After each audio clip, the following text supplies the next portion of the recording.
adobong liig ng manok. Nalagyan po natin ng ng maliliit na patatas.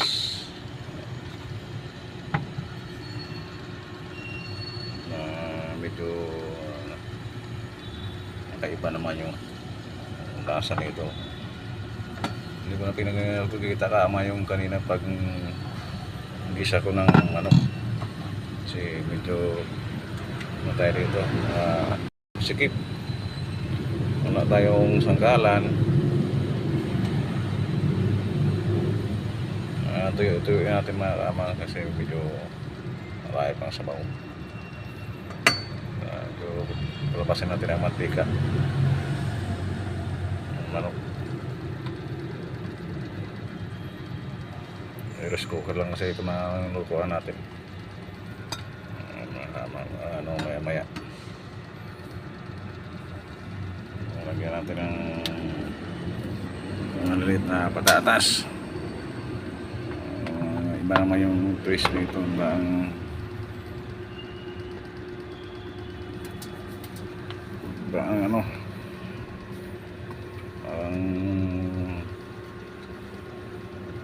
adobo na may adobo na may patatas maliliit. First time ko pa nakita magawa mga kama.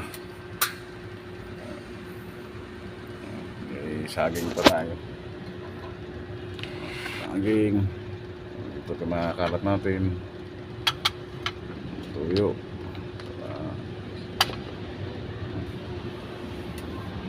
Tuyo.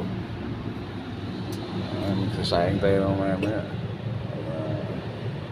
Sabay na ito sa pananghalian.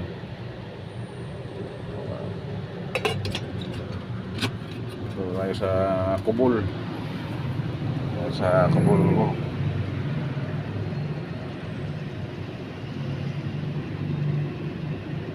Ano mga kama.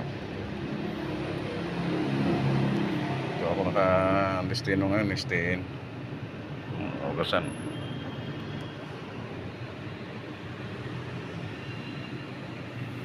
Kaya damit recycling ko.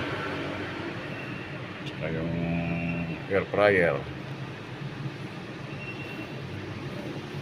Electric pan, ipit. Tayo kama nakatulog. Tulog tayo kasi panggabi ang duty po eh.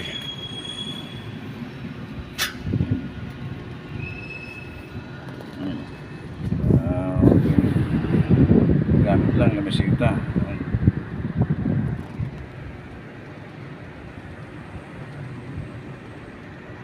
May toyo, tsaka may pala tayo dito mga kama. Tuba.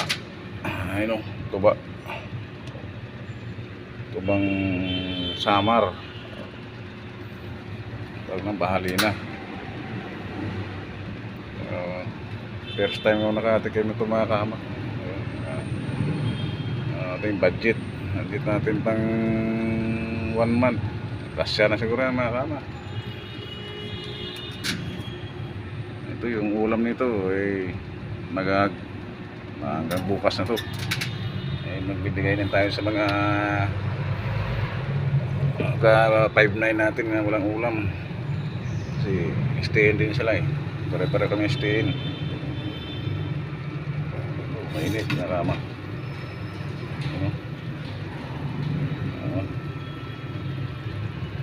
Sayang kulo.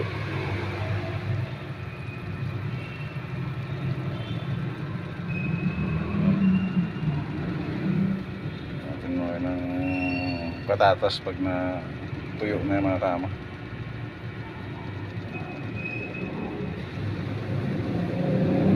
Mga kama, update ko kayo maya konti.